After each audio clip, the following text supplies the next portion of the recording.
நல்லதே நடக்கும், நல்லதே நடக்கும்.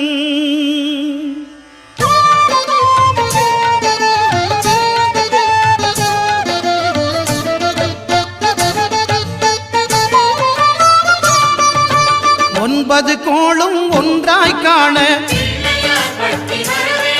அங்கு கற்பகம் என்னும் கடவுளின் மெய்யில் ஒன்பது கோளும் ஒன்றாய் காண அங்கு கற்பகம் என்னும் கடவுளின் மெய்யில் சூரியன் முதலாய் 9 கிரகமும் பலவித குணங்களை கொண்டிருக்கும். எங்கள் கற்பக தருவில் அவை வரும்போது ஒன்றாய் சேர்ந்து பலனளிக்கும்.